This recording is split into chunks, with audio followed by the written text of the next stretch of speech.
मंडळी आता सुट्टी संपलेली आहे आणि आम्ही आलो आहे रिटर्न निमगाव जाळीला. इकडे चालू आहे तृप्तीच्या पप्पांचं चारा कटिंग काम.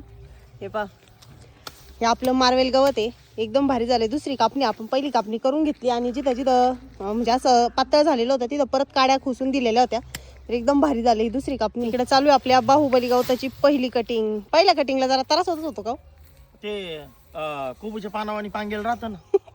हे पा मंडळी, पण फुटवा पाहिला पहिल्या कटिंगचा. बेट केवढं झालं पहिल्या कटिंगला आहे का, काही असू दे कोणतंही गवत असू दे. आता मार्वेल गवत नाही का, पहिल्या कटिंगला एकच काडी निघायची. आता याला पहिल्या कटिंगला एक आपण घेतलं तर त्याचं बेट पण मोठं होईल. एक सरी काप तोडून निघाली का? दोन झाल्या. अयो इकडे एक आणि इकडे एक. बाई, हे हे पहा. फक्त आता आहे ना तोडून घ्यायचंय गायांना आपल्याला, आणि नंतर मग बियाण्याला हे करायचंय दुसऱ्या कटिंग पासून. दुसऱ्या कटिंगचा आता ते आपलं दुसऱ्या बरोबर कटिंग जून सरळ मध्ये, जातं ना वरती. जून मध्ये बियाणं येईल ना त्याचं. जून मध्येच विकायचं. बाहुबली गवताच हे पा, फुटवा बिटवा एकदम मस्त मंडळी. पहिलीच कटिंग आहे. तिथं जर सरीत उभा राहिलं तर खाली आपल्याला सरीत माती सुद्धा दिसत नाही. बा इतके दाट फुटवा झालेला आहे.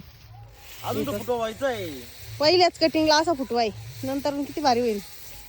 हे पा, फुटवेले जबरा निघते त्याला.